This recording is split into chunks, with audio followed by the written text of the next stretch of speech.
night, and that was pretty nuts, man. I mean, he had over 1 million unique views, and you were watching it too. Like, did you see it go over 300,000 people at any given time last night? Yeah, I think it did. I think it hit like 306 that 100,000. It was pretty. It kind of shows how transcending Pokemon is. Like, Pokemon is just from if you're 25 years old, 12 years old, 40 years old, 50 years old, like for some reason these cards kind of just give you that feeling that you just kind of want to see it, right? Yeah, man. I mean, it's pretty crazy because, like, I watched that live stream, and Logan last night, he said a bunch of times just how good it made him feel. Like, he just, he's a kid at heart. He's 25 years old, so he's a young guy anyway, but he's got this reach, he's got this audience, he's got this influence, and you could tell the pure joy that he had last night opening up these packs. I mean, he got faster as the night went on, which was great, because at the beginning it was very slow getting through those first few packs. But can you explain, and we are live, by the way, right now, so hello everybody watching, welcome to the show. Who's that? If that's Jeff, let me know. Just type your name in and repunch it so I know who we have. Anonymous on Facebook. If you're anonymous on Facebook, you can also just go to YouTube and just if you have a Google account or a Gmail account, you can comment on Google and your name will show up as well. But thank you for joining, everybody. So I'll just I'm here with Karn Rai. That's Karn right over there, right there. That's Karn. And Karn was my guest on an earlier episode of Sports Cards Live. He's the gentleman who did commission that study on computerized grading. We're not getting into that at all tonight. We talked about that a bit earlier on the main episode of Sports Cards Live tonight. But we're talking about Pokemon tonight because of what happened yesterday. And Karn and I both watched Logan Paul's live stream last night, where he broke a box of this first edition Pokemon booster packs. Karn, like, I don't know much about it, but you have some specific insight into the box. So what was this box exactly for people who may not understand Pokemon, and what was your involvement in Logan buying it, never mind when he went on to sell it? Yeah, so 1999, this box came out. That's when Pokemon first came to North America. So first edition booster boxes were actually only released primarily in the west coast of North America. So they're very scarce even in 1999. The first Japanese cards came out in 96. So the fad was already brewing. So once 99 came around, they're a very hot topic and for kids, right? So they're selling out right away. So ever since the beginning, Pokemon has been this tremendous giant amongst kids. And if you look at some of the guys that kind of own the market right now, there were 30, 40-year-olds in 1999 collecting Pokemon cards as well. And it kind of shows how transcending the market has always been. So this box is kind of that holy grail item. And Logan Paul won it at Heritage Auctions for about $217,000 US. So how many packs are in a box? So it's 36 packs. 12 hollows come out of a box. There's 16 hollows in a set. So chances are you do hit one of either a Venusaur, Blastoise, or a Charizard. So the box does have like value right out of the gate, right? And yeah, Logan Paul last night hit a Charizard, Venusaur, and a Blastoise. So it was just reading the comments in the community, it was a fantastic box. So it was very exciting to see. How many you said there's 36 packs in a box. How much did he buy the box for? It was $220,000 after $220,000 after taxes, fees, the buyer's premium, and all that. So quite a bit. And then he sold the packs for $11,111 each. So he sold the box for $400. Yeah, $396. I think the math comes out to $399,996. So basically $400,000. Yeah. So I mean, that seems like some pretty sweet arbitrage for him there to very quickly turn $220,000 into $400,000. But did he do it? Like, did the money go to charity, or did he keep that profit, or was the money raised for because during the stream, I was watching it, people were donating money constantly, $2 here, $5 there. He raised well over $100,000 last night. Did he also donate his profit from the box to charity? Yeah, that's what I'm pretty sure that's what the case was. And people also have to remember when he first bought that box, $220,000 box, but the highest PSA 10 first edition sale of Charizard at that point was only $75,000. So when did he buy the box? it was about last month. So very quickly, those packs went up in value, and all the people that bought the packs for 11,111, that was a fair price. Yeah, like it's a contentious issue in the Pokemon community for sure. Some people think that it shouldn't have been $400,000 after a month, but you also have to remember that this is Logan Paul, and he's doing a break on his YouTube channel, and he's shouting out everyone that's buying a pack. So there's a little bit of money going towards that shout out too. You're getting your name in front of 306,000 viewers. So you mentioned to me earlier that he bought that box, but I'll let you say it. So what was your involvement? Were you trying to buy that same box he was? Yeah, so I actually got a little tip that Logan Paul was looking for a first edition base set box. So I was actually in on that auction, and I really wanted this box. I've had a first edition PSA 10 Charizard prior and sold it way too early, so I had that heartache, and I just wanted to get another Pokemon artifact before things blew up. So I actually was the person he outbid at the end, and he basically beat me out to buy that box. But fortunately for me, I found a way to buy another copy about 2-3 days prior as well. So you were actually looking to buy a second box? Yeah, I was looking. I truly believe in Pokemon and the longevity of it. So I felt like it was something that was going to blow, and obviously it did. So that is crazy, man. So had you outbid him last night, wouldn't have even happened. Or it might if he would have had to find a box somewhere else. Well, I was looking. He actually shared a screenshot of his max bid, and it was way larger than what he actually paid for it. So I wouldn't have came close actually. Okay. It was 160, and his max bid was 220 prior to buyer's premium. So he was ready to pay, upwards of 280 at that point. Crazy. Okay, we're gonna say hi to all the people watching, and then I want you to just for a couple minutes after we do that, just to explain, because I mean, I know I'm a rookie when it comes to Pokemon. I'm assuming that most of our audience tonight doesn't know a lot about Pokemon, so maybe you can give us a quick synopsis of what's all the ruckus about? Why is the world crazy about Pokemon? So think about that for a second. We'll say hello to Costa. What's up, my man? Good to see you. Paul, you're back. Hello again. Al G, welcome to After Hours. Paul Cashman says, okay, thank you, Paul. Terry says, did they pull anything great in that break? Yeah, they did. They pulled all the big ones and multiples of some other ones. Yep. They hit the big three and all the hard cards to get, basically. So. And multiple of the Pikachu Yellow Cheeks, like 7 or 8 of those. I don't know much about it, but apparently that's a good card too. Yeah. Joe says, if Jeremy got me interested in hockey, maybe Pokemon is possible too. Well, Joe, what I'll say to that is we're in it together now. We can get interested in Pokemon together. I'm just starting, but I have dabbled already. I will admit I have dabbled already. I've dipped my toes in the Pokemon waters. Patrick Heroes, welcome to the show. Good to have you. Yam says, Terry was a really great box. All the big hollows were pulled. So the base set is like however many cards, 150 cards. But the first 16 cards are these hollows. They have that shiny background in the main art area. So they're just extra special. Like you said, Karn, you open up a box, you're going to get, what did you say, 12 hollows in a box. So you're going to get 12 of the 16. And if you hit the big 3, like he did last night, you're way ahead of the game. Mm-hmm. And especially with PSA 10 prices exploding as we speak, so that box is just it was definitely a top 10% box, so it was pretty special. Got pretty lucky then for sure. Costa says, how was the centering on the Charizard? I believe it was a tad off side to side, wasn't it? I would bet most would be PSA 9s.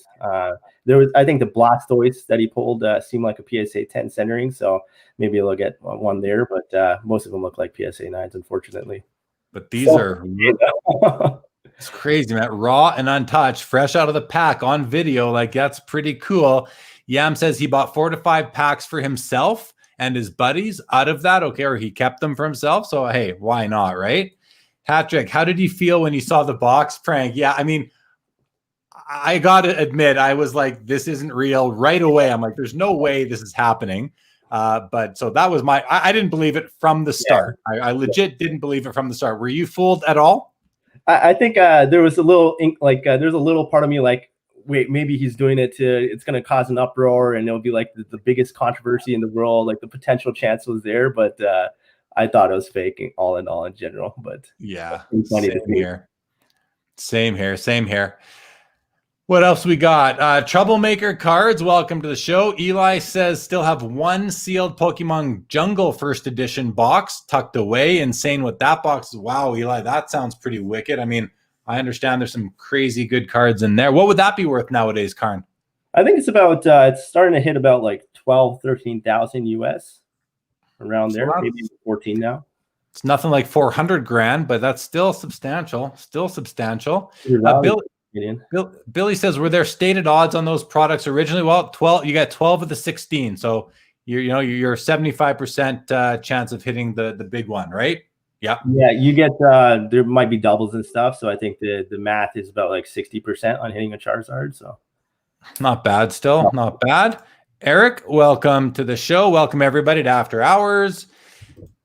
This might be Travis now. Says I should have kept most of my Pokemon. I cashed in on it way too early. At least I kept my graded first edition Gym Heroes set. See, yesterday I didn't know what that meant. First edition Gym Heroes set. Today I do, because I spent some time last night with my buddy Ralph, and he was kind of giving me. I was actually talking to him on FaceTime while I was watching the stream, and he was kind of getting me up to speed on things. Hey guys, don't know who you are, Facebook user. By that, but welcome to the show. And if you type your name in the comment before you type something, that would be really helpful. I'd love to know who you are. Logic bought the PS. Yes, Logic bought the PSA 10 Charizard last night. Different event from the Iconic Auctions sale. And if you haven't heard yet, the president of Iconic Auctions, Jeff Wolf, will be joining us within 5 minutes or so. So he'll be on to talk about what that meant for his company. Pretty cool for him. Jeff's a personal friend of mine, very close friend. And so it was, it just kind of seemed right to get him come on too with Karn and talk about that. There he is in the back room. Jeff, I see you. We'll bring you out in 2 minutes.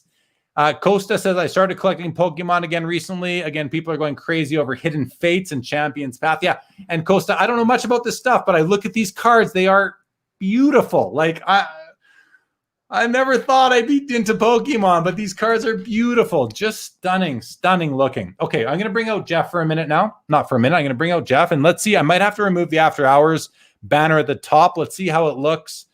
But it might cut off our heads, Karn, so let's see. It sure does. So we're going to just move that out of the way. Jeff, how are you, buddy? I'm doing good, Jer. How are you, brother?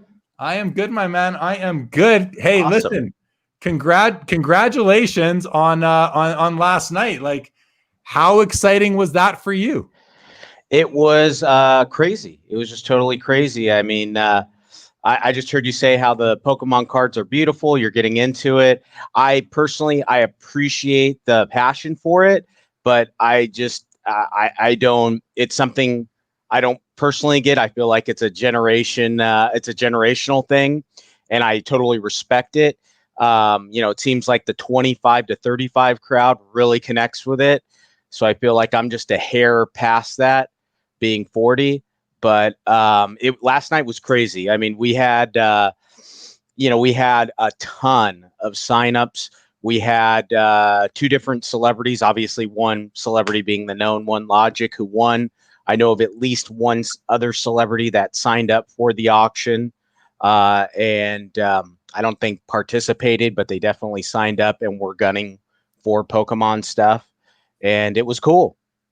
Were you guys like were you together with your staff? Like were you with Jared and oh gosh, her name is escaping me. And Angela. Angela, were you all together kind of watching the bids come in at the end? Yeah, no. We did it all remotely, in this day and age. Everything being, computer based and being quote unquote after hours. We pretty much do it remotely, and then we just all chat and interface that way. And we have the calls forwarded to cell phones because most of the bidding and most of the interaction is done on the internet. And that's the way we did it. And we were just all kind of conversing. And I just felt the energy, especially on the Charizard, the response and the people that were calling in. I felt the energy for it. I thought it would hit 150 plus the premium. And obviously it did even better than that. So it met and exceeded expectations. Yeah. So just for everybody watching and for you too, Karn, and thank you for Karn for waiting patiently. So I'm good friends with Jeff. And when I go to the National in Chicago, Cleveland, wherever it is, I hang out. The Iconic Auctions booth is where I leave my stuff. And that's my headquarters is their booth. That's right. So I go and I hang out, and they always end one of their auctions during the National. And on the Saturday, you guys are busy. You guys are watching your auctions. You're dealing with things. And I kind of imagined the same sort of environment for you yesterday during this. And I'm sure that's what you had, except you were all remote. So, what's it? You set a record last night, Jeff. That's a big deal. Yeah. What is it? What does it mean for Iconic Auctions? I mean, you guys are kind of you're more of the second tier type of auctions in terms of the heritage and the. I think you are. I don't mean to. I think we've had this discussion before about it, and it's a fair and accurate assessment. If you're talking, there's basically, in my opinion, there's two big fish at the top of the food chain, and that would be Heritage and Golden right now. They have auctions that go not just 7 figures, 8 figures. I think Golden's last one was 10 million. Heritage now is in the 10 plus million range every time they have an auction. I mean, to be, quote unquote mid-level auction and have something like this. And as you know, not only with the Charizard, but we had a couple other records being the Rock card that went for the 9 that went for $5,000, and having the Rock comment. I woke up this morning to Darren Ravel sending me a message saying, "Oh my gosh, did you see this yet?" And I just saw the Rock commenting on the card. I just saw that part of it. And then I clicked on it and I saw it was him responding to Darren's tweet about us also selling the Rock card. And it was like, icing on top of or cherry on top of the cake, so to say. It was crazy. And then to see, I was going to reach out to TMZ and let them know about it, because I knew it was a story that would gain traction with them. Before I could even do that, they had already picked up on it and wrote a story. Yeah. Yeah. I mean, I saw all that, man. And I think I texted you today. I'm like, hey, I don't know if you know, but all these people are talking about it. And I mean, like it was very exciting. But congratulations to you, Jeff, because thank you. I mean, obviously the Iconic Auctions brand gained a ton of traction in the last 24 hours, and when it didn't cost you a dime, really. I mean, that's wonderful. That doesn't get any better than that. And I'll just say to anybody watching, if you're watching this tonight or you're watching this a month or 2 or 3 or 4 down the road, and you trust me for whatever reason, I mean, Iconic, like I said, Jeff's a personal friend of mine, and a good one, someone I know very well. And so, don't hesitate to do business with Iconic Auctions. I say that like I vouch for Iconic Auctions. Not that you need my vouching, Jeff, but for anyone who hasn't heard of Iconic Auctions yet, it seems like you're gonna hear them more. And I certainly vouch for you and your integrity and the way you do business. So I want to say that and put that out there. I appreciate that, Jaron. Listen, I mean, look, coming from me just as a friend, I appreciate it. But in the last, how long have you been doing Sports Cards Live? Has it been like, I want to say 7-9 months, somewhere around that? It's been, I started in April 16th was episode 1. So 6-7 months. In that short time span, you've also built up a bit of momentum. So not only as a friend, but as somebody who's now, you've built up your own brand in the business. I appreciate that, obviously the good words. And, I was just talking to somebody earlier today about how this craziness. I mean, I thought in March when this all became a serious issue, the COVID-19, I was kind of thinking about batting down the hatches and that people were going to run away from collectibles because people were losing their jobs and this was going to be a major issue. and affect the world in a big way. And everything I thought about how it would affect the market was the opposite has happened. The market's exploded. Sports cards, autographs, Pokemon, in all facets. And we saw that, our auction that happened, it was 2 sessions. There was a first session that had autographs and memorabilia, and a second session that had sports cards and Pokemon.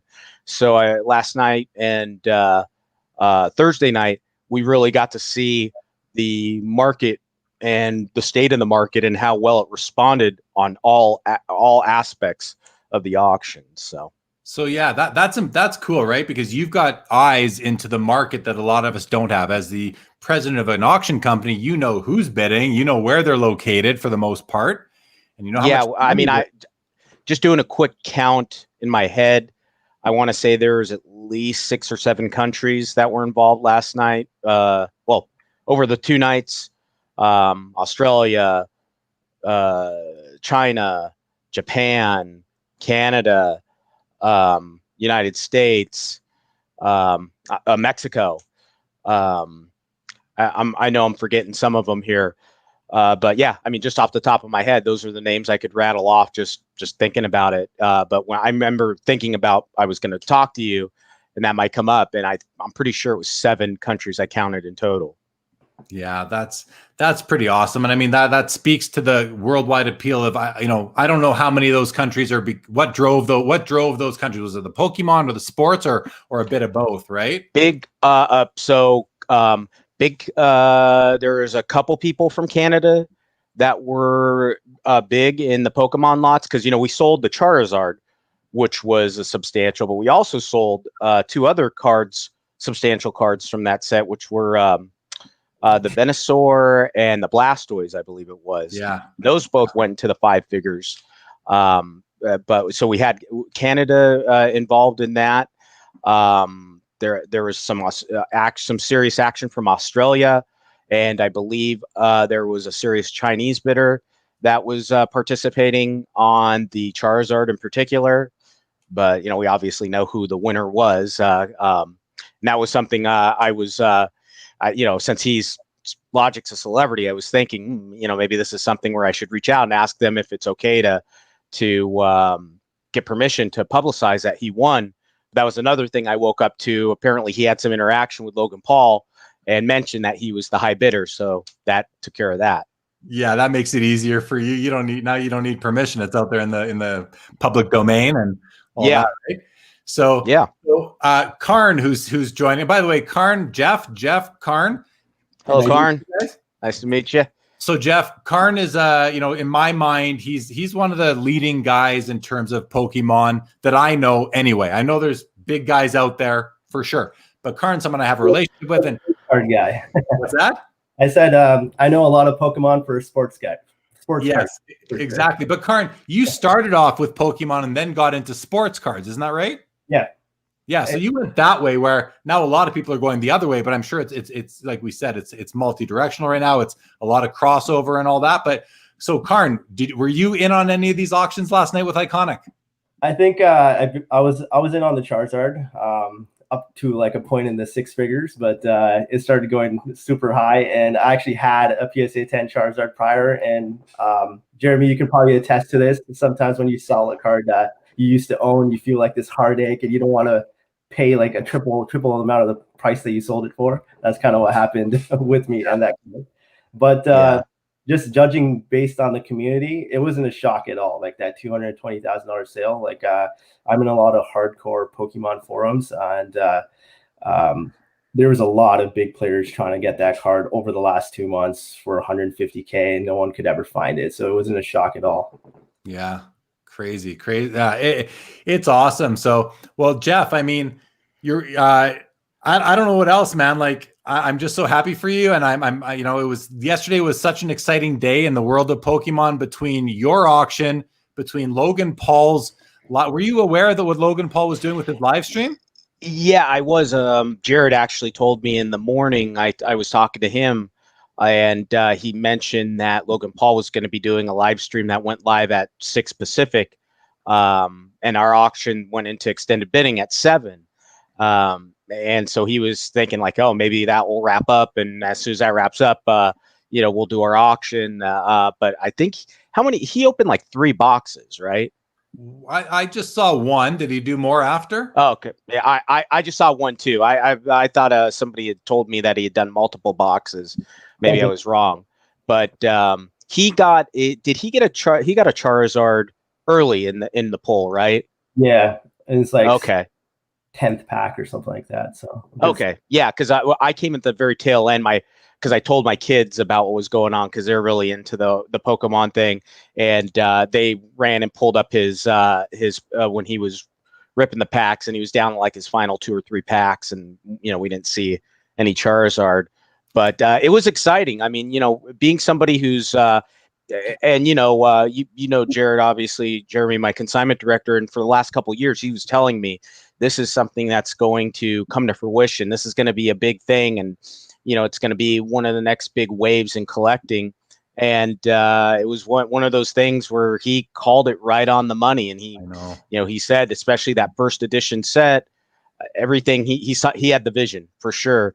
And so it was kind of neat to just talk to somebody. I think it was even at a national. I was talking with him at, an extent about it, and to see it, come from that, just having a conversation when it was nowhere near that level, and just see it evolve and evolve and evolve to this point was great. It was fun, and it was exciting. And it felt like, in a good way, being in the eye of a storm last night. It was like there was all this positive chaos going on around me. I was getting messages from people, and I was all of our social media stuff. We were getting messages from people, and we were like every few minutes I'd see us getting tagged by somebody, who was making a post. And then seeing, I interfaced with Logic's manager. He actually came in late. He came in probably hour before we went into extended bidding to register. And it was just kind of like, he came out of nowhere, and I was like, oh, wow, this is interesting. And he actually, when the manager called up, he said, yeah, I'm calling for Sir Robert Hall. And I'm his manager's rep, and I need to get him set up for bidding. And I was like, who? I didn't know what his real name was. I was like, who's this English guy that, wants to bid? Because I'm thinking Sir Robert. And then I looked up the name. I Googled the name just to see. I'm like, I wonder who this guy is. And Logic popped up. I was like, oh, that makes sense. That makes sense. Yeah. Because he's right in the middle of that, what I would call the demographic, the prime demographic for Pokemon, which is that 25 to 35 range. The kids that kind of grew up when when Pokemon became a thing in America. So, basically like Jared's age, right? Jared. So for anybody watching, yeah. Jared works with Jeff at Iconic Auctions, and when I'm at the National every year, and again I'm hanging out at the Iconic Auctions booth, Jared's there. He's manning the booth. He's talking to your consignees, your customers. Yep. And I remember, I don't know how many years ago it was, we're sitting there, me and Jared. He's telling me about Pokemon, and I was 10% interested. Yeah. I was like, whatever. Like, I believed it, but I wasn't that interested in it. Boy, do I wish I could go back now and buy something on his advice, because I can only imagine what he's sitting on now. And I actually wonder, was it his card that you sold last night? I'm not asking you. You don't have to tell me, but I mean, I wondered that. Yeah. No, I mean, it was a consignment, from a consigner, but he was telling me about how much momentum the Charizard was getting, as he was trying to work on that. And I don't know if you guys discussed this yet, but Rally Road actually put out an offering for a Charizard set, and he was like, you should get in on this, because their valuation is like $125,000 on the set. And he goes, I'm telling you, this thing is just poised to just blow up any time now. Like, it's going to start surging big time. And I actually went in on it, and in selling that stuff now. And I was talking to Jared earlier today, and he thinks the set's a $400,000 to $500,000 set now. So it's just crazy, because the set sold a complete set of 10 PSA 10s sold in April, I think it was, for just a little over $100,000. So just the momentum of this is just crazy. So Karn, when Jeff says a complete set, does he mean like the whole 150 cards or whatever, or does he mean the 16 hollows? There's 103. Yeah. 103. Set, yeah. Yeah. And so red cheeks Pikachu and a yellow cheeks Pikachu. There's 2 of them. So when Jeff says a complete set, and maybe Jeff, no, are you talking about a whole 103 yeah, card set? The 103 card set. I think it was golden. It sold in for like 109 or 107, 104, one of those numbers. I forget. It was just a tad over 100. Okay. And that was for an entire set. And we sold 3 cards last night before the buyer's premium for 220,000. You add in the buyer's premium, it's over $250,000 or more, actually, if you add in the buyer's premium. No, it's probably because the Charizard alone was 220 something, plus the Venusaur and the Blastoise were like one was 30 something thousand plus a premium, and the other one was 20 something thousand. So you're talking like 300, close to 300 grand on those 3 cards alone, if I'm doing my math right. Yeah. And there's still 100 other cards in the set, including like those Pikachus and whatnot, and they're all not worth, I know, 5 figures, but still, you know, it would add up really quickly. It sure would. Card worth 30, which is the Chansey. So you add that in there. Yeah, a lot. Yeah, so you put that in there. Now you're at 330, and you still got 99 cards left. Yeah, crazy. Yeah, that's it's unbelievable. So I wonder, and more of a question for you, Karn. Well, either of you. I mean. And it goes hand in hand with what's going on in the sports card world right now, I suppose, in terms of value, the trajectory of these values. But what do you think, Karn? Like that set that went, 100 grand to probably 400 grand right now, let's say it's worth now. What's next? Like, is it going to level off? What is your prediction, Karn? Is it going to level off? Is it going to come down? Are we at a peak now? Or is it going to keep on going? And I mean, let me just also say that, I'm a sports card guy who is now dipping his toes in the water. So, I mean, that right there tells me that it might just go like this. I know I'm not alone. What do you think, Karn? Where do you think it's going? And Jeff, I'll pose the same question to you when Karn's done. I think you might see a little bit of a price retraction just because of how parabolic it went. But I think long-term over a time horizon, it's kind of a no-brainer set. This is just the original. And it's the number 1 grossing multimedia franchise of all time. We're talking the biggest thing in the last 20 years. And the one big thing that I see in a parallel with sports cards is Panini releases 30 sets a year. 30 sets a year. And all of Pokemon from 1999 to today, there's like 40 sets. So that's... Yeah, and you're talking about when you say Panini does 30 sets, you're only talking about basketball too, aren't you? Or are you talking about basketball and football? Well, yeah. So there's not a lot of different unique cards in Pokemon. So a pool of money is going to go to less number of cards, right? So in that sense, I think there's a lot of room in a lot of sets. What do you think, Jeff? Well, I think there is always that you wonder where the peak is going to be and if there will be a retraction. But I think a couple things come into play. One, I think, is that, like Karn kind of referenced, the real limited rarity of the Pokemon. There are so few sets, and especially the 1999, the first edition ones, the rarity of them. And also something that Jared brought up was the condition sensitivity of the cards. And, even though like Logan pulled that card yesterday, it's probably going to grade a 9 because, they're so condition sensitive. And I think the grading companies are, because they're so high value now, they're going to be so critical that, just by the nature of them becoming more valuable, they pay closer attention to them. When they are worth, $5,000 to $10,000, they probably pay a certain level of attention to them. But when they start to get in the 6 figures, I think it's just human nature, since human nature goes into the element of grading, that they're going to be more critical of giving something a 10 unless it's really a flawless card. So I think that even though, there's unopened boxes out there, I think the opportunity of seeing an influx of 10s is slim to none. And as long as rarity keeps up with the response I saw, and the people that were the people that had money that signed up that were playing for this, and Karn referenced that, there was a bunch of people trying to find them at 150, and the type of money that's going on in the card market, I think there's more traction for it. And especially since, if you really think about it, this buying segment is newer to the market, and they're not necessarily guys that have tired themselves out on sports cards yet.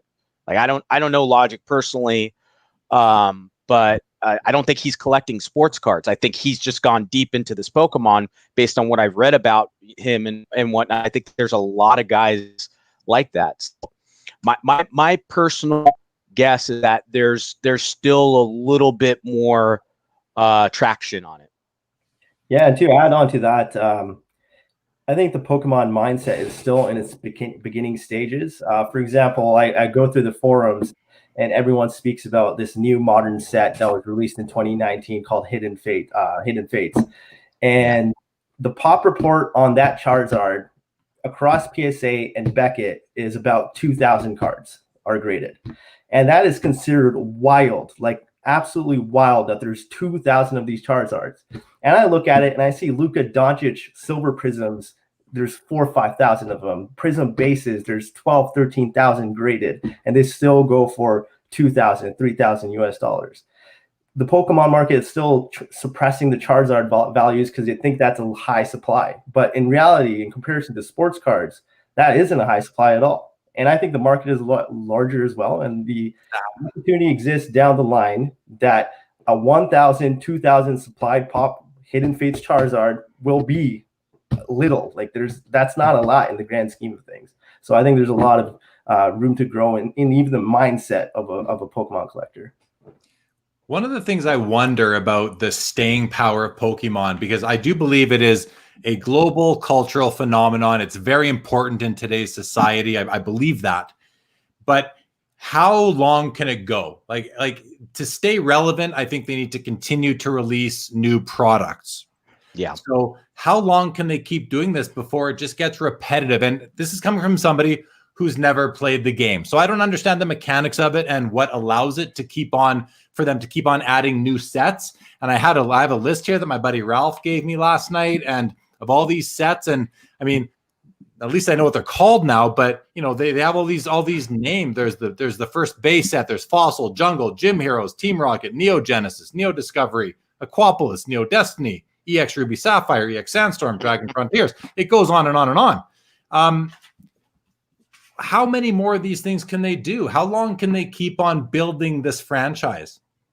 Jeremy, I'll give you a fascinating stat. The Pokemon company since 1999 has always, year to year, had more revenue than the last year. Since 1999, they have increased sales year by year till this day. Like this thing is not stopping. It's something that is just there. They know how to deal with their consumer base. They know when to bring the base set Pokemon back into the Pokemon movies. You see them bringing out Charizard again, getting those 1999 nostalgic factors involved, and those people are involved. And then there's modern Pokemon that I don't even know yet, and the kids these days that's their favorite Pokemon. So it's just kind of this generational transcending thing that's continuing. And to quote one of the OGs of the Pokemon community, his name is King Pokemon, is what he calls himself on the forums. His name is the guy from Pawn Stars. Yeah. His thought is that Pokemon will last 20 years after the last set that gets released. And I think I agree with that. I think it's just going to be this thing that continues for a long while. Yeah, that makes sense. And the reason I think he's picking 20 years is because that's usually the length of a generation. So that makes sense. That makes sense. That makes sense to you, Jeff? Anything to say to that? Yeah, I mean, there's not, it's one of those unique factors where, there's no living entities involved with the Pokemon. It's not like Charizard gets old and dies or anything like that. So just like relating it to entertainment or something, I talk to people and I always say, like, in entertainment, Star Wars is a great investment because Disney now has it. They can make storylines and spin-offs and do the story to into perpetuity. The same thing could very well happen with Pokemon. I mean, my kids are really into Pokemon. They know all the names of the characters. I've taken them to local tournaments to play. And when they first got into it, I took them to local tournaments. There was a bunch of guys there that were at least my age and older, and it freaked me out at first. I was like, what are these grown men doing here at this kids game? And this is back in like 2000 and I don't know, 12, 13, before Pokemon blew up, like we know it now. And from a collecting standpoint, and then I got to see how these guys had a real passion for the product, and they were into it. And to Karn's point about the marketing with it, I mean, they're very good about, like, when they have local tournaments, the company that runs Pokemon actually, like, they set up organized tournaments sponsored by the company, and they'll send them stuff for these tournaments. And so even though it's a big brand, they know how to appeal on a grassroots level, which keeps the generations engaged. And I don't, as long as they keep making sets and artists come out, and over time, the envisionment I would see is they would maybe retire characters, but then bring in new characters. So, like, maybe Charizard becomes like Babe Ruth and hangs up his quote unquote cleats and his bat one day, and he's just in the Pokemon Hall of Fame, and some other character takes his place. So, as long as there's interest, which I don't see there being, I think it's really at the beginning stages of this. I think there's at least a couple generations worth that are going to go into this Pokemon craze. Yeah, I think that's a fascinating part too, is my Pokemon growing up are different than someone 5 years older than me or 5 years younger than me. Like, yeah.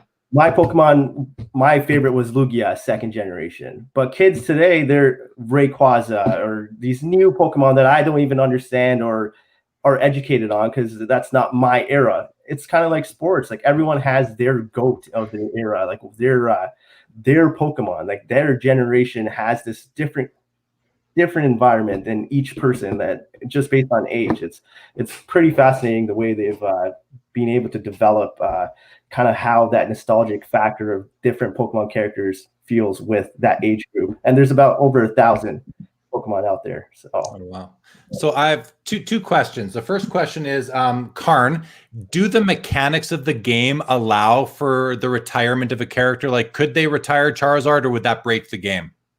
So I think so the newer sets are more based on playability, while the older sets, like the 1999 and the 2000s, it was more so a collectible item. More so, less people played the game, and it was more trading with friends. Not a lot of people played the game, but nowadays they're starting to have that the mechanics involved more, and they're suiting the cards to that gameplay. They don't have like a reserve list how Magic has it, so they haven't like retired cards to my knowledge. I've not heard that, so I think they're building the game more and more in the last probably five to 6 years. Well, one other thing I just want to, this is a question, more of a statement though. The one thing I do like about Pokemon, when you compare it to sports cards, is that Charizard, he can't go tear his MCL. Yeah. Right. Can't dislocate his shoulder and lose a season. He also can't end up in jail for doing something stupid, which we've seen. No domestic violence charges on Charizard. I mean, I haven't seen the movies yet, but you're right. I don't think I have. So. I can say I have. I've seen the movies. So there you go. In the movie, Mewtwo might have violated some laws. He was a bad guy in the movies, but in real life, I'm sure he's a perfect sweetheart, or she's a perfect sweetheart. when he's not acting as the character in a movie. Yeah, exactly.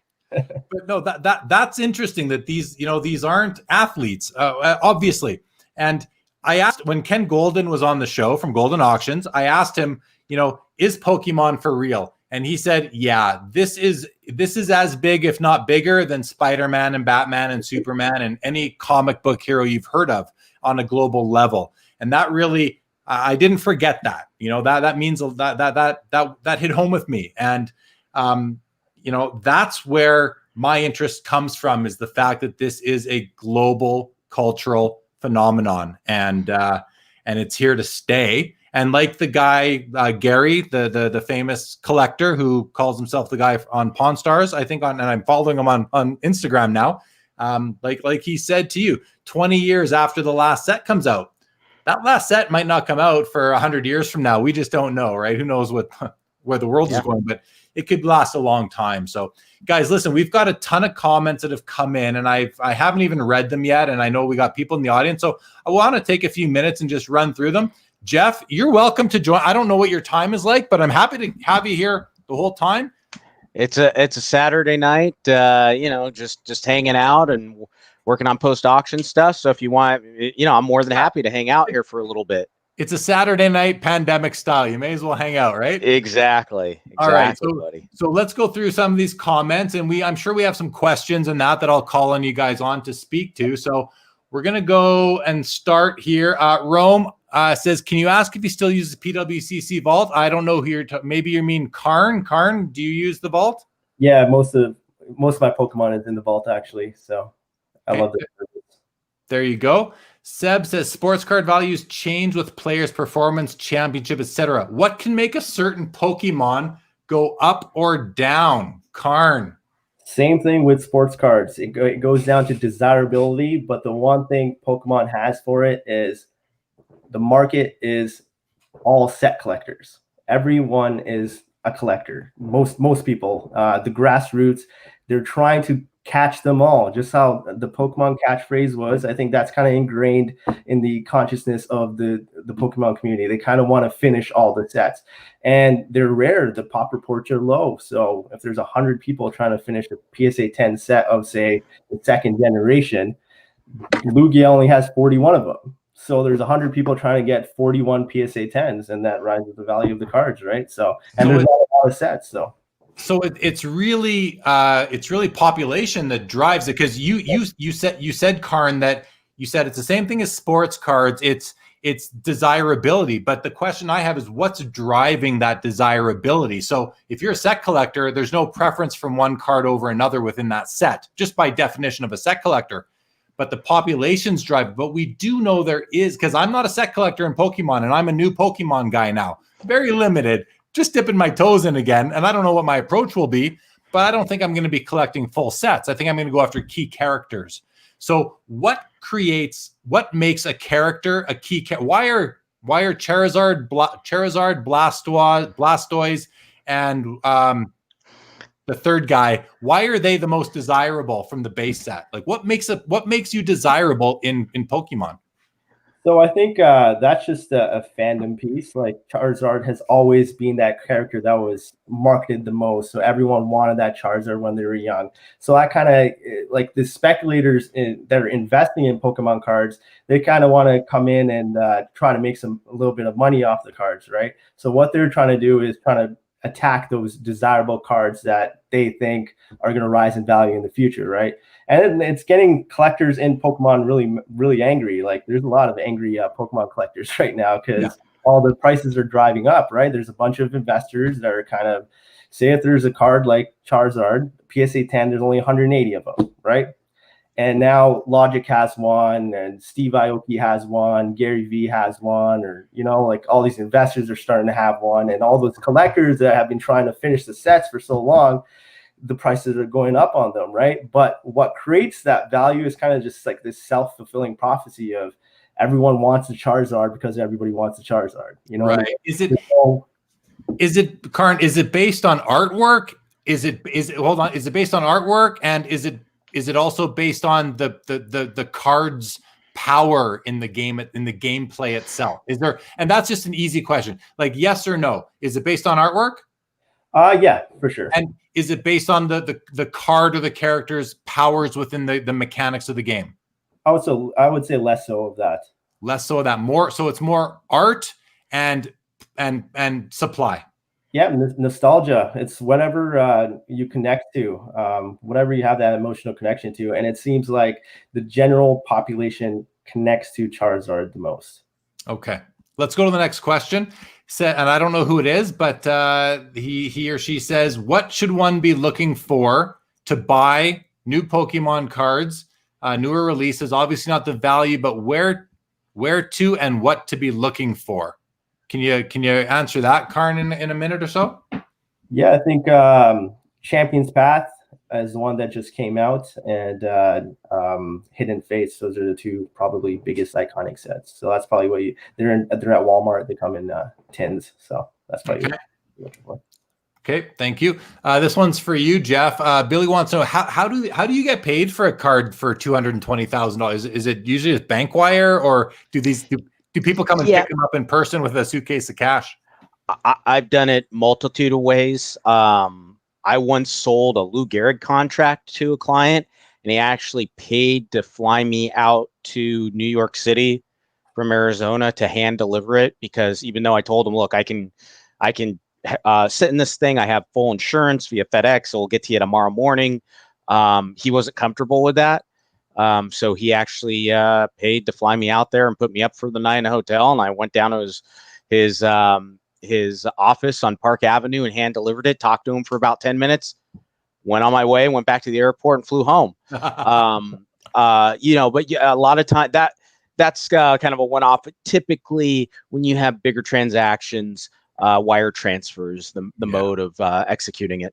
Yeah, it's not going to, no one's going to put that, and you're not going to accept a credit card for 200 grand. That's going to cost you too much in fees. No, I mean, well, we do it a little different in that we actually will, our buyer's premium structure accounts for cards. So if you were to pay for something with a credit card, we charge 23%, but if you pay with check, money order, wire transfer, it's only 20%. But when you get to this amount, it's too much involved to be messing with credit cards. And most people, especially on something like this, it's one thing if it's a couple grand, you get points or whatever. It's another thing when it's like 200 something thousand, you're talking difference of $6,000 in fees just to swipe a card. It's bank transfer. It's wire transfer for sure. Yeah. Frankie jumps in, says condition and rarity makes them go up. Remember, the main purpose of these is to play the game, so many cards get used and not protected properly, right? And that just again drives the population, like Karn was saying. I know. How far behind are we? We are, wow, we're 30 minutes behind on these comments, so I apologize to everybody out there, but I do want to see what you were saying. Howdy to you, Legion. Nick, welcome to the show. Jamie, good to see you. Costa, what's the most expensive Pokemon card you guys sold on iconic auctions? Well, I mean, that was yesterday, the Charizard. That was Charizard, followed up by I think it was Venusaur and then Blastoise, or maybe flipped the last two, but they were all sold last night. Yeah. Oh, here we go. Just like I said, I didn't even see this before. Pikachu can't tear his ACL. That's funny. That's exactly. I didn't even read that. That's the exact example I gave. Speaking of Pikachu, though, I'm surprised that he's not. Me too. He's not the Babe Ruth, Mickey Mantle, because again, being a generation out from the core of it, it seems like the Pikachu character was, the flagship character to appeal to the masses. But I guess it comes down to preference. I would have thought for sure when I first saw these things moving that it was Pikachu, and then Jared told me it was Charizard. Talking about it, and he kind of said it's more so what character that generation connected to at that time.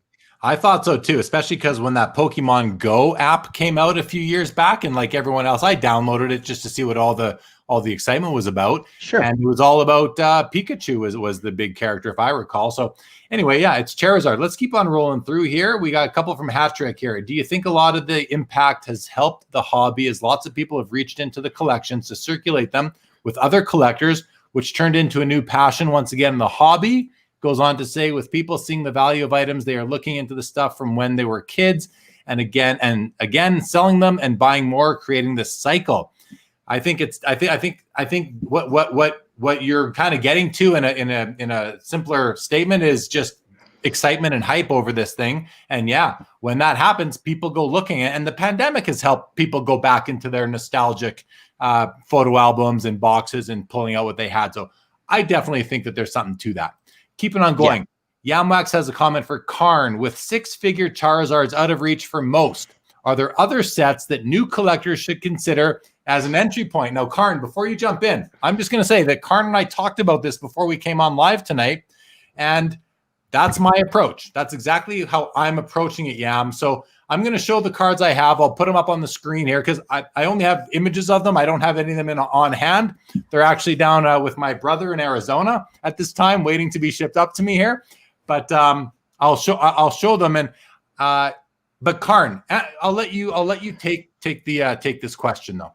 Yeah, I think that's the golden question, right? I think it depends on where the market's going to go. Is it going to be like a vertical integration type of thing where first edition Charizard, people can't reach it, so they go to the Shadowless, then they go to the Unlimited, and then they go to maybe the Japanese card? Or is it going to be horizontal? Do people go to the second generation cards? Do they go to the Team Rocket Charizard instead? Do they go to the Dark Blastoise or something like that? So it's just a matter of which direction are people going to go, because there's a lot of people selling their base set and making a lot of money. And I think that stays in Pokemon, and I think it moves away from first edition. It's going to go somewhere else. And it could be trophy cards too, which is another high level part of Pokemon card collecting. I agree 100%. And it comes down to the question because I'm priced out of the Charizard PSA 10. I'm not about to go trade my house for a card. Okay, maybe not quite, but I'm not about to go do that. But I am willing to look for what's next then, because I know I'm not alone in being priced out. I know 99% of the world is priced out of that card. So if that's the case, what are they going to go to? And that's where we as savvy collectors can take our sports card knowledge and experience and do our best to apply it to this. If you want to dabble like I do, if you want to. And that's why I'm picking the brains of the people I trust the most that have the most knowledge, like Karn up above and my buddy Ralph. So, I mean, that's me. And if anyone out there is a Pokemon expert, I have a feeling, Yam, that you're pretty in tune with Pokemon. I'd love to learn more. I'm wanting to kind of immerse myself in it right now and just get caught up so I can at least talk about it. And I think I'm not alone. Eli says, seeing a complete PSA 10 is absolutely incredible. I don't think people realize how tough some of these gaming cards are to get into perfect shape, even from current sealed products. Yeah, I think that's speaks again to the play. These are meant to be played with, whereas sports cards were never meant to be played with. They were only meant to be collected, although kids did play with them, made up games. You made up the games. Here's a question this isn't a question, but Karn, I want you to speak to this. Frankie said, and Frankie's a very seasoned collector.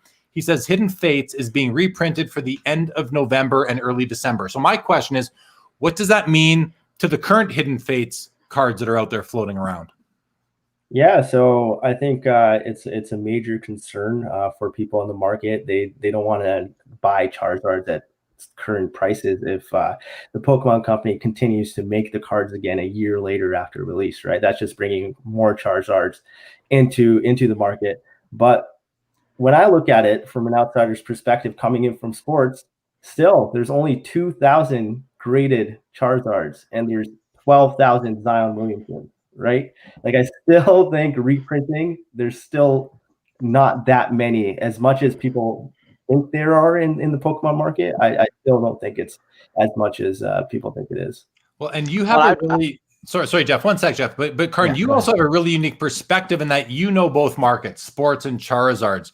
And the other thing is that if there's so few Charizards relative to Luca's, meanwhile, the Charizard collector base is way bigger than basketballs. I believe that to be true. I think Pokemon is bigger than any sports cards there that exists. I might be wrong. I just have that feeling right now. Maybe someone can clarify or correct me. But so to me, it depends how many are they going to double the reprint? Is it going to be the same run again? Is it going to be smaller, bigger? Is there going to be a third print run? I don't know. But Jeff, sorry, I cut you off there. What did you want to jump in with? I was just, I would have to imagine if they're going to reprint, hopefully they're smart enough and respectful enough to do some type of designation on this reprint to where you can say, like, okay, this is a second edition of the Hidden Fates, or the reprint of the whatever you want to call it. Because I think if they just go and churn out the cards off the same printing press with the same plates, that would probably not, that would be looked down upon by the market, because it'd be like all of a sudden Panini deciding to print out a bunch of more prisms, on this current class. You can't do that. So hopefully they're going to do something, put some type of tell on there, so that this is a second printing of it. Well, Karn, do they just reprint the same cards exactly the same again, or do they add a marking to it? Like, what are you expecting to happen with a second print run? Are they going to be distinguishable from the first print run?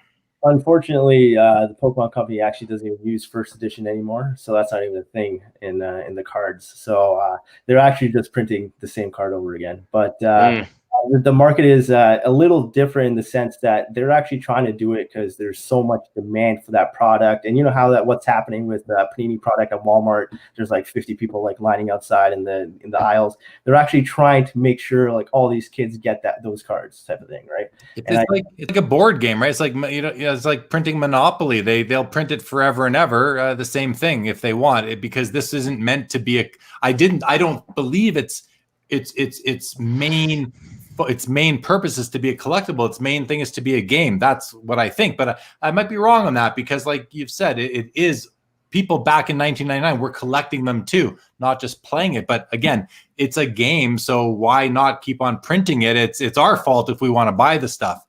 I think they'll stop though, and I think in high grades, there's the low pop is still there, and I think it's still going to be exciting in the future. And and obviously the Pokemon Company has to recognize they well know that these are collectibles, more so than game pieces now. So they have to have some. Say again. The Charizard itself is like 1 in like 500, 600 packs, so it's kind of rare in itself. So built-in rare. Yeah, I think it'll be fine. This viewer says that Pokemon is the highest grossing anime of all time. That does not surprise me one bit. Costa says that Charizard will never get injured like athletes. That's right.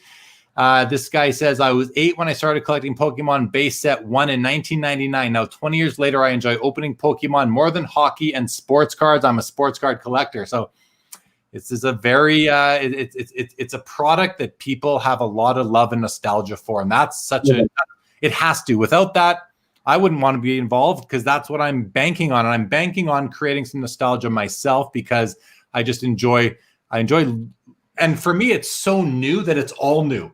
Imagine it's like you watch 10 seasons of The Office, and then you wish you could watch it for the first time again, right? Because it's so damn good, but you can't. Yeah.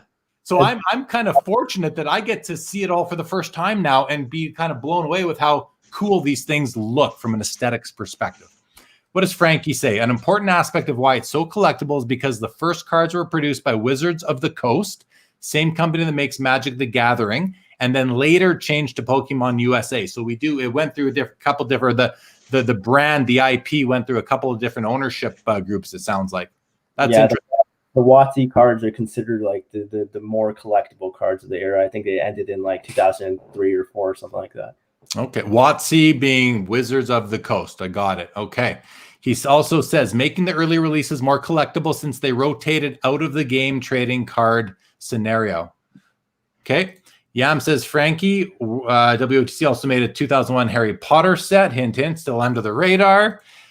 Some Pokemon folks are character collectors and want all PSA 10 of, say, Pikachu in every major. So that's like a player collector. And I love that parallel between Pokemon and sports cards. You can be a character collector. That's wicked. That's wicked. I love it. Yeah, very true. The show and gameplay drives desirability. So the show, there was a show and the gameplay, and then we have some people agreeing with that. Costa says, are there any big cards in Jungle or Fossil first edition boxes? And I know just from learning recently, the answer to that is yes. There are key cards in every set.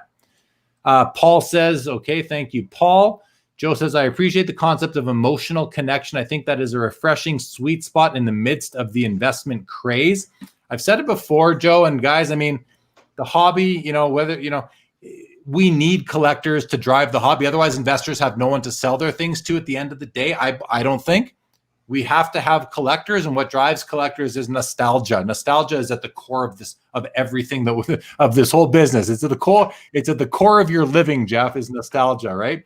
But yeah, well, and I'd like to chime in on that, Jared. Please. I think a lot of people use or look upon investors in a negative light. And, something you have to keep in mind is investors could take their money anywhere. They could put it in stocks. There's a lot of things going on crazy right now. But I think what you're seeing is people that have money and are investment minded connecting with the hobby, and therefore investing their money into it. So, even though there's a lot of times, looking at social media or whatever, people trying to delineate between collectors and investors, I really think the two go hand in hand. I mean, yeah, is there, you could argue there, if institutions get involved, like Rally that does the fractional ownership, becomes like an investment. But who's your end product? Who's your end buyer? Somebody who connects with that piece. Just hypotheticals. Logic could be buying this card and flip it a year later for double, triple his money. But I was looking at his social media, and the whole reason he got into these cards is because he mentioned that when he was a kid, he was so poor, he couldn't even buy Pokemon. He tried to use food stamps to buy packs of Pokemon and stuff. So now that he's got money, he's connected with it, but at the same time, it's also an investment. Yeah, you're 100, Jeff. I agree with you 100%. Yeah. We as collectors have become investors by consequence. Yeah. And I say it on the show all the time, Jeff. Like, I don't care what you're doing. If you're buying cards for $100 or more, or you're buying cards for amounts of money that mean something to you, you're investing because you're deploying your capital into something that you're caring for. And you may not consider yourself an investor, but unless you want to burn the cards at the end of the day, or give them away, which you have every right to, there's very few people out there that are only investors or only collectors. And even the investors, the best part, and I don't look down on investors in this industry at all. I think the nice thing for the investors is that this is an investment that comes with a bit of coolness and fun and nostalgia. So what's better? What would you rather invest in? Shares of some bond or GICs or some company that you don't even know you own a share in it because it's deep in a mutual fund, or a Michael Jordan card that you absolutely love? I mean, to me, it's no brainer. So I'm with you 100%, Jeff. And I think most people recognize that now, that there are still the old school traditionalists who think the investors are ruining the hobby. Well, you can still buy your base sets and go look through dime bins at the National. So, nobody's knocking down doors for the penny bins and whatnot. Those people will be perfectly fine. But the funny thing is too, I'll see people that have some pretty high end cards that I'll be like, oh, investors are ruining. I'm trying to get this, but the investors are all sucking it up and ruining it or whatever. It's like, well, what are you? You're exactly in this. You're wanting to buy it because there's a desirability to it. And one last point I'd like to make on that too is, one of the great investment minds, Warren Buffett, his whole philosophy is very similar and interlinks the idea of collecting and investing and how they go hand in hand. His philosophy for success is he only invests in companies that he uses the products essentially. Yeah. So it's almost like collecting. Like when he first got big into investing, he invested big into Coke and McDonald's because he loves drinking Cokes and he eats at McDonald's. Yeah. So I mean, investing and collecting will always go hand in hand because it's tying something that you love into trying to do something that keeps you more engaged with it, which is hopefully making money on it down the road. I agree, man. Yeah, we love these items because we have nostalgic connection to them. We love looking at them. We have the collector gene in our blood, and and the fact that they're worth money just adds that additional dimension of excitement, and you actually have skin in the game, sort of thing. Karn, anything to add? Yeah, I think collectors and investors kind of both need each other, but I think the little contentious issue with the collector base is there's collectors that have been hard and passionate about Pokemon since 1999, right? So they're being every day like into this community and market. So when investors come in and they don't try to learn and understand what the collector mindset is in that market, they get a little angry about it, and rightfully so sometimes. So I think it's a matter, there has to be a happy balance between investors coming in, kind of learn the market, talk to the people that are collectors, be friendly with the collectors, so we can create a positive environment. Right now, I'm in forums, and collectors are pretty like angry about the whole investment. And it happens across the sports cards as well, too, right? Yeah. I think investors have to make a point in trying to understand the intricacies of the market itself, just so everyone can work together, basically. So I'm coming into Pokemon as a, I've got the collector gene, so I'm coming in to collect it, but I'm learning it at the same time. But I'm also coming into it because of the investment potential. Like, I'm not going to put my money into something if I don't think that it's going to maintain or increase its value. And so, I went on eBay the other day and I bought 6 cards. And I'll admit it, I didn't really know what I was doing. I just knew that they looked nice, and I knew that they came from a set that was worthy of buying cards in. But I don't know. I did not research prices. I just know that I made the highest bid at the end of the day, and I don't know if I overpaid. I don't even want to know. I don't want to go look at what they've sold for before, because I don't care what they've sold for before. I have enough experience overpaying for cards and having great success with that in the long run that I don't care if I overpaid today. For cards to go up, somebody has to overpay on a regular basis. I don't mind being that guy, because I know eventually it's going to catch up. That's been my experience for 40 years in the hobby. 30 of those years with that experience. The proper way as well, right? You're trying to learn the market. The whole purpose of this show right now is you trying to figure out what it's all about, what the context is, how it's got in here. And I think that's kind of like what collectors, that's all they're kind of asking for investors to come in and kind of just understand the environment a little bit. So I think it's just a happy balance between the two. Yeah. Well, it's to the benefit. You're not a quote unquote good investor in this market if you don't try and understand the collector mentality. If they do come in purely blind as just like, hey, I'm coming in here to make money, and oh yeah, everybody's buying this Charizard thing, so let me go buy it. Unless you understand why and which ones, and try and get into the mind of the collector, like anything else, if you don't understand what you're getting into or take the time to, you're gonna get burned. Yeah, that's right. I bought my first Pokemon cards back in June or July it was, and I bought them after having, I think, a discussion with you, Karn, and my buddy Ralph, and I honed in on a specific card, and I bought 3 of them. And I thought, this is a card that's going to go up in value later, because it's not yet it hasn't priced out the whole hobby yet, like the PSA 10 has, or at least it hasn't priced out 99% of the hobby yet. Let's go through some more comments. I'll eventually show the cards that I have bought. But Yam says that Logan announced tonight he's buying a second box. We might have a sequel to yesterday's excitement, which would be pretty cool. This must be my buddy Jimmy Coco, says Pikachu is the OG. If they ever make an Ash trainer card, it will blow up. Don't know what that means, but sounds good. Yam says, I think many go to 1996 Japanese base. I'm buying more of those cards now. And I'll just say, for me, I am not interested in the Japanese base because I can't read them. So 0 interest in that.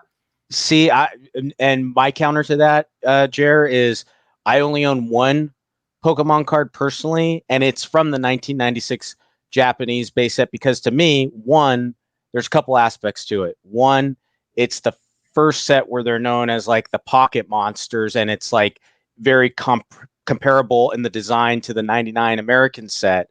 And 2, the root of Pokemon is from Japan. So to me, that's people get excited about the 1999 cards because I get it. It's the first American set, and a lot of the generation that connects with it, like that was their first exposure to it. But to me, like the true like rookie, or if you're looking, like using that mentality, let me find the rookie. To me, that would be either the 96 or the 95. Was it Sun? Something Sun? That Karn, maybe you can help me with the name. Top Sun. Yeah, Top Sun. There you go.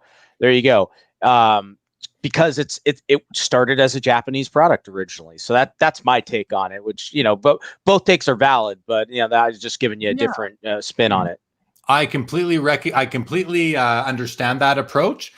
For me, I guess for me, the reason why I'm not interested in the Japanese is because the collector in me wants to be able to read the cards and see what these things are supposed to do. And I just can't read Japanese yet in my life yet. Maybe one day I will, and then I'll buy them if I can read it. But I completely understand from a purely investment or rookie card seeking sort of mentality.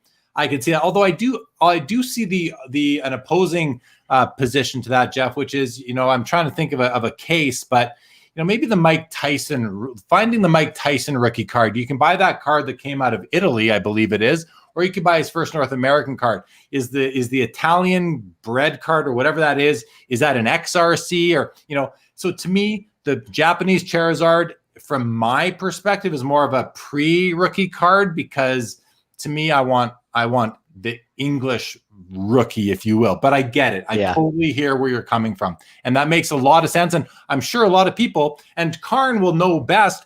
Karn, what do most people like? Do people, when they've got all the American cards they want, do they then start seeking out the Japanese, or do the Japanese cards take precedent?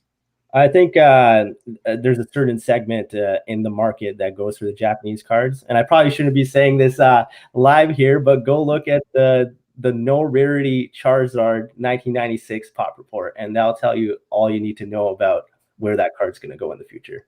Okay. So lots of potential. Is there any value in those Walmart Pokemon blasters? Are there any hobby boxes with better hits, or are all the products sold at the retail level? Karn. There's all like hobby, and they're all like 10 boxes, so it's all in the retail. The Walmart blasters are pretty much the cards that everyone gets. So yeah, those are. Okay, very good. Jimmy Cocos, welcome. Thank you for letting me know who you are, even though I saw Paul direct you to StreamYard, but that's okay. Frankie says they don't usually make the distinction between reprints. Remember, they are reprinting because of the game, not because of collectors. That's what I assumed. So thank you, Frankie. Coach says, now I get more excited playing Pokemon cards and sports cards. Charizard over McDavid, and I know Costa is a big hockey card collector, so that's I hear you, Costa. I hear you. Tim, welcome to the show. Says, how much potential is there in gold stars, like Gold Star Charizard? Can you speak to that, Karn? Yeah, Gold Star Charizards are huge. I think there's I think if you're looking at modern cards, the Gold Stars are the ones that a lot of people are collecting, and they're rare and they're scarce, hard to get in high grade. So they're a good segment for sure. Okay, thank you. Jay says maybe next is Garbage Pail Kids cards. I mean, there's been a market for those for a long time already. Yeah. So maybe even bigger. That you could be onto something there, staying ahead of the curve. Costa says, I hope one day there's Pokemon group breaks like in Sports Card, Team Random, or Player Select for Pokemon Energy breaks or single. I'm sure it's around that's just around the corner at this point, Costa. Bank on it, I would say, and very astute. Jeremy, when are you going to organize a show so we can show off our new Pokemon pickups? I'm not in the show organizing business anymore, Jimmy, but I'm sure if we can have a meetup somewhere and show our cards for sure. Eli says, from an investment standpoint in the next 10 years, what path would you take? Pokemon or Magic the Gathering? Put that to you first, Karn. Pokemon, hands down, for me, 100%. Hands down. Jeff, any insight into that for yourself? I've seen people, I've seen the fanaticism for Magic the Gathering dating back to years and years ago, but I think that's more niche-y. Whereas Pokemon has more broad appeal. I've never played the game Magic the Gathering before. I played Pokemon with my kids. So based on my personal experience, I would have to go with Pokemon because I just think it has a broader appeal. Yeah. And you know what? My take, and I've looked at these cards in showcases lately, and I think when I look at a showcase filled with Magic cards, I just see darkness and sadness. When I look at a showcase filled with Pokemon cards, I see colors and happiness. So no brainer for me. Magic is ugly and Pokemon is fun. And I think that's a very fair assessment too, because that is one thing in reflecting on it. It is a bit dark, whereas Pokemon there is that light, bright, fun element to it. Yeah, for sure. Costa says, I found out there are a lot of different country Charizard, Spain, German, Italian, and more. So more versions than just Japanese and English, I guess, is what he's saying. That's pretty cool. Tim says, shout out to Irving Monera, by the way. Well, Tim, I'm not sure why you're shouting out Irving. Maybe it's because he does a lot of non-sport group breaks, but also if he's going to be my guest on the main show, Sports Cards Live. When am I having him on? I had it written down for my pre-show. Irving is joining me next Saturday on Sports Cards Live, which comes on at 10 o'clock Eastern, 7 o'clock Pacific next Saturday. So Tim, he'll be joining me as my guest. So that's pretty cool. And you're welcome for answering your previous question. First time we're at the end of the comments for the night oh, no, not anymore. Frankie says, well, the last Black Lotus BGS 95 from the Alpha set sold for $166,000 last year. Yeah. That Black Lotus is a beast of a card. I'm familiar with it. I've heard about it. I've seen it on PWCC auctions and so forth. But again, that card to me is a picture of a flower, and that's it. There's very, I don't know. It's not that appealing to me visually. I get its appeal from a rarity perspective. Karn, sorry, I couldn't hear you. What are you trying to say?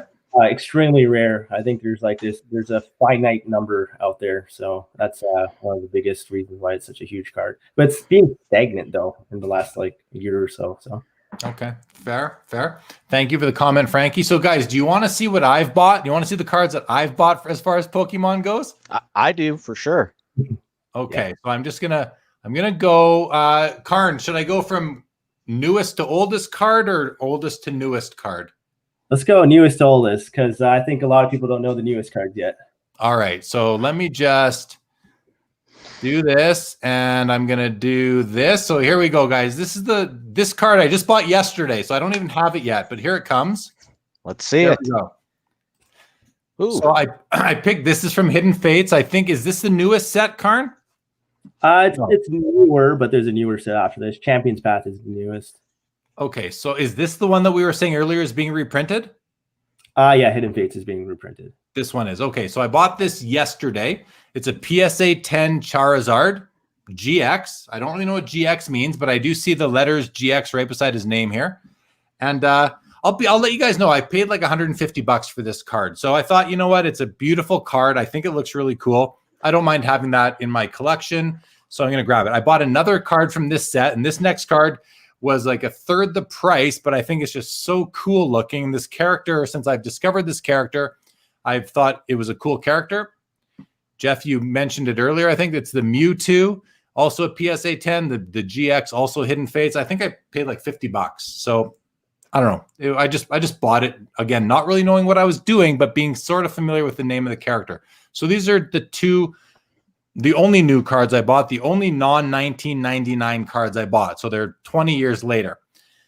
Then we go into, this goes back to here come the 6 cards. I've got 11 cards altogether. There's these 2 I bought yesterday, 6 cards I bought a few days ago, and 3 cards I bought back in June, I think it was.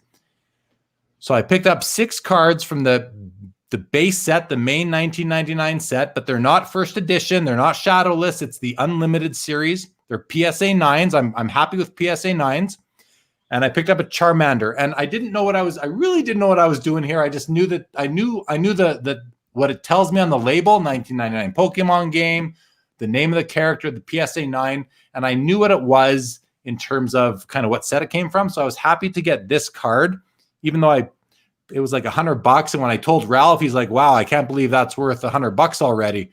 And so made me feel like I overpaid, but it's okay. I can absorb it for now. So this is I think the lowest value of the 6 cards that I bought. Here's the second one, the Poliwrath. So what my understanding is from the base set, the first 16 cards are considered holos because they have really shiny background behind the character that's within that rectangle. So this is a holo at least, and it's a PSA 9. So I was happy. I don't remember what I paid for that, but I thought it was a cool looking character. So I grabbed it. A couple others I bid on and didn't get, but I bought this one. I picked up this Mewtwo, another character that I think is just kind of cool. Reminds me of my old Sphinx cat, Momo. So I bought this one. I also picked up Karn, is it a Gyarados? from my childhood, I said Gyarados all the time. So Gyarados. Yeah, that's what my kids said too. I couldn't pronounce it either, and my son's like, "It's Gyarados, Dad." yeah, I've heard variations, but So is it Gyarados or is it Gyarados Dad? I'm just kidding. So this is my gear, and thank you, Frankie, with sweet pickups. I got a few more to come, but thank you, Frankie, and coming from a seasoned guy like you, I appreciate it. So I picked up the Gyarados. I also picked up the Venusaur. So this is an important one. This is the most expensive one I bought that day. It was like $600, something like that.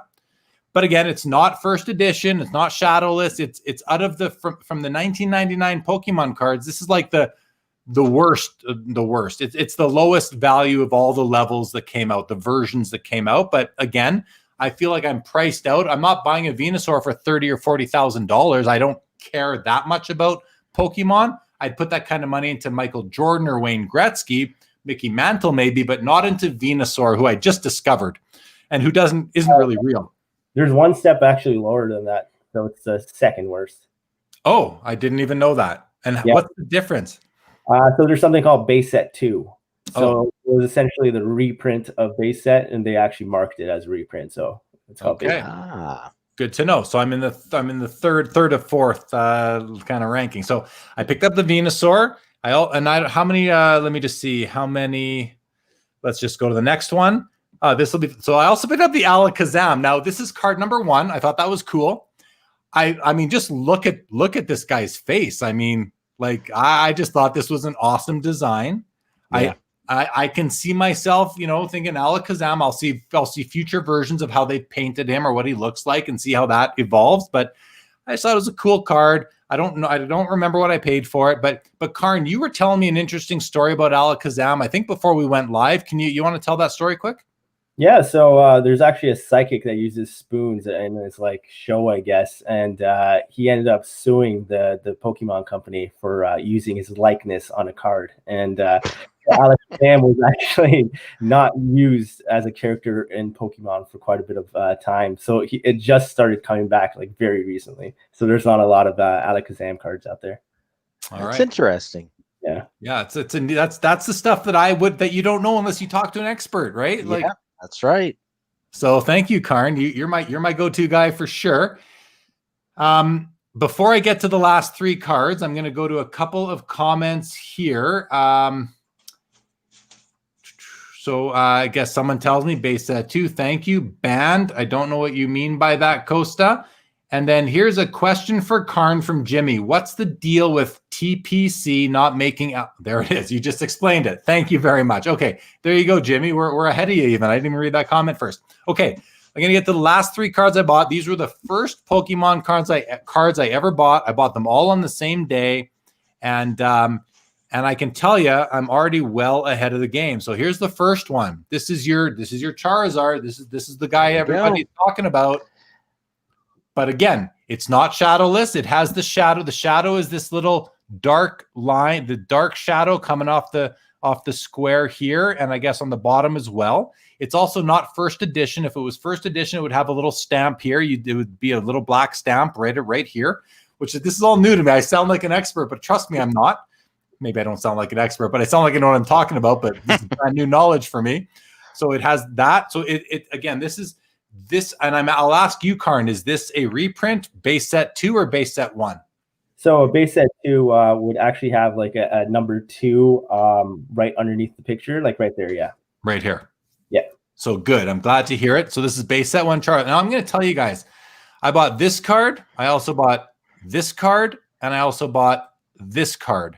So I bought 3 of them on the same day, and I'll tell you, because you can look it up anyway. You can go find these. I'm sure the serial number's right there. But I basically paid $800 each for these cards, and I bought them at a time thinking to myself, okay, it's still Charizard. It's $19.99, and this is me using my what I will give myself some credit for and call it my collector savvy. And I thought to myself, and I didn't get any help on this. This was all on my own. But I thought to myself, listen. If the first edition Charizard shadowless and the shadowless, there's also a version that's only shadowless but not first edition. If those cards are so expensive, now we just know Jeff just sold them last night for $220,000. I'm so priced out of those. even this card in a PSA 10 is like $3,000 or so, or was at the time. I thought, you know what? I'm going to buy PSA 9s. They're still mint condition. They're still beautiful.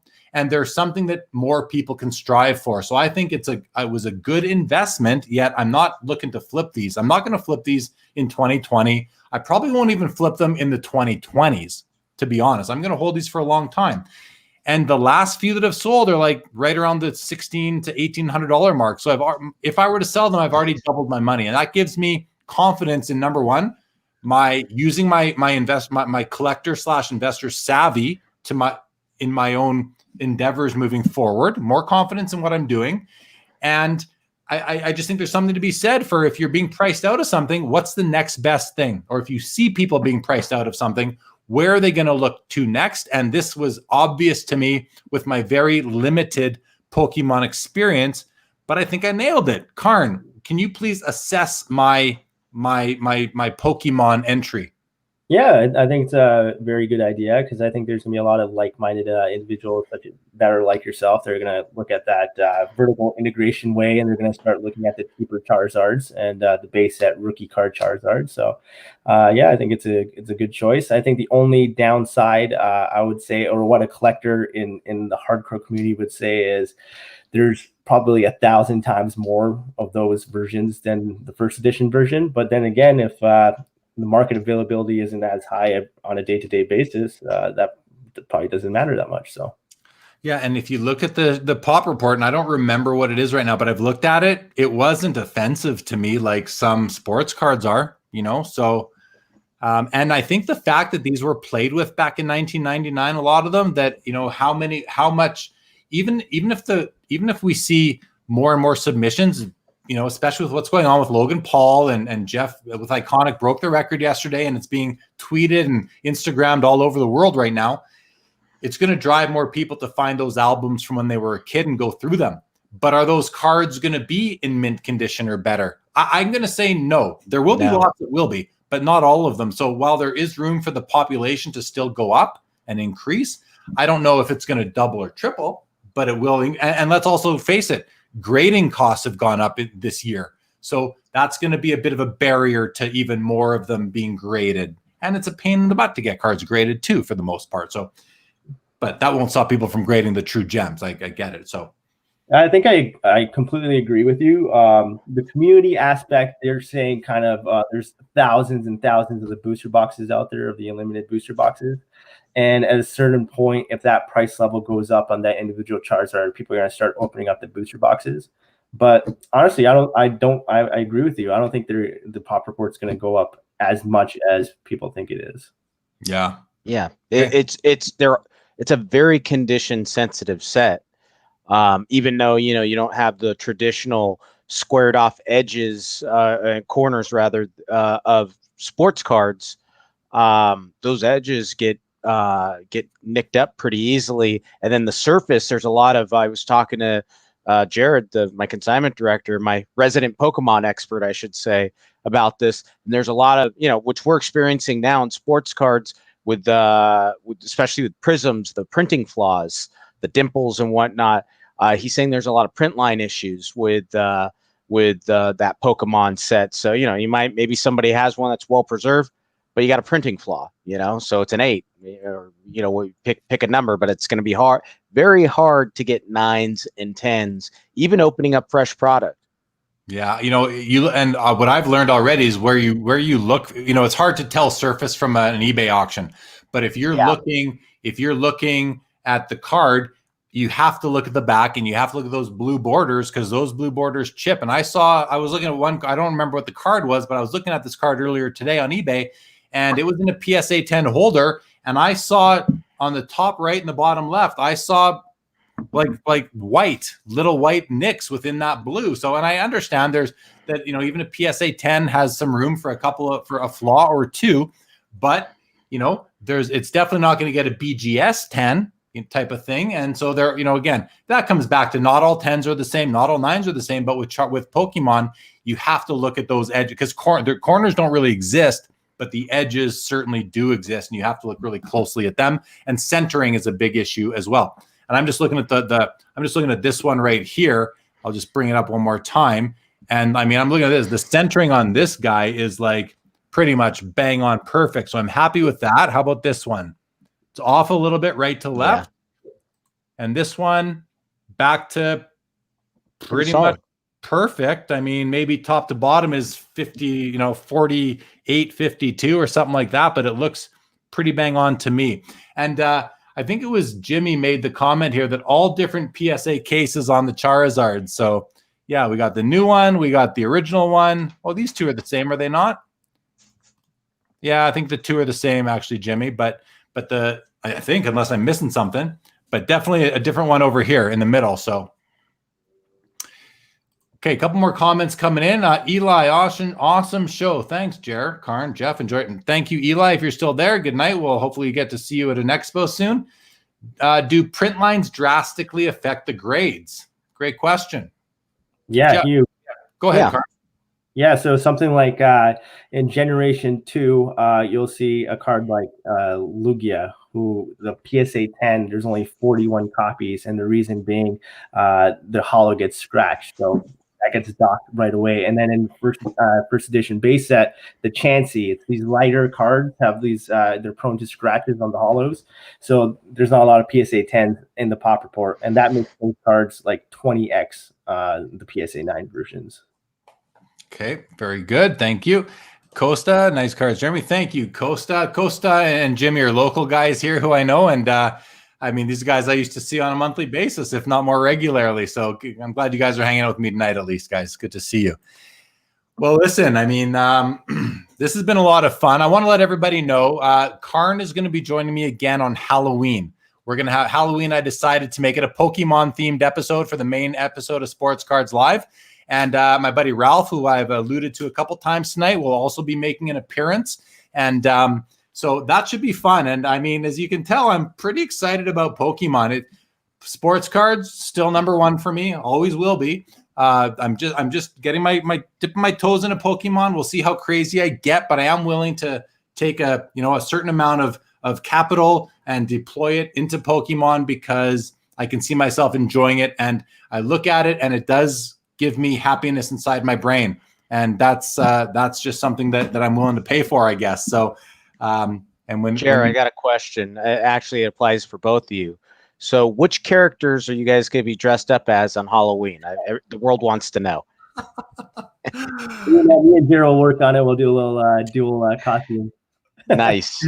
Yeah. Don't hold your breath. Yeah. Don't hold your breath out there, guys. But I mean, we'll see. Probably no costume for me. I don't wear costumes on Halloween. Any Halloween. I go to costume parties, and unless my girlfriend at the time forces me into something, I usually just go as light as I can as far as Halloween goes. But that's just me. Nice. Yeah. So, hey guys, listen, we're well past. This show usually lasts an hour. We're an hour, 40 minutes. I want to thank you both for joining me, and both of you last minute. So thank you both. Sure. And Jeff, I mean, it was great to have you. Great to see you. I mean, you know how I feel about you, man. It's always good to see you. Karn, yeah, I love you, buddy. I love you too, bro. I love you too. Karn, great to see you too, man. And it's funny, Karn's been on the show before, back in the era when you were on it, the era that was way back in April, early May of 2020. You guys might have even been back-to-back episodes as far as I know. But I want to thank you both. And Karn, we haven't met in person yet, which is funny. I feel like we have. We've hung out at least on in studio, streaming live. It's a lot of fun, but we'll have you back on Halloween. Jeff, we'll be in touch, I'm sure. We talk regularly. Of course. We'll talk. Say hi to all the people at the office, or who I'm talking about. Absolutely. Appreciate it. And everybody else out there watching, thank you for joining. This has been a lot of fun on Sports Cards Live After Hours. We'll be back on Wednesday. I got my Wednesday night guest on Sports Cards Live is actually pretty impressive. His name is Ryan Johnson. He has a sports card shop in Ohio, but he goes by Card Collector 2 on Instagram. He was like the first card guy on Instagram. He's got just shy of maybe by now 40,000 followers on Instagram. Wow. Yeah, for a card, and it's a card account.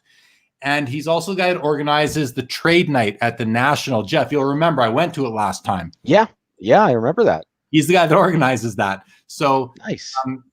an interesting guy. I don't know him very well yet, but I'm looking forward to having him on Wednesday. And then next Saturday is one of my favorite breakers, Irving Manera, the mustache breaks, a guy I've known for 12 years probably now, which is awesome. I can't wait to have him on. So check out those episodes, guys. Subscribe to the YouTube channel if you haven't yet.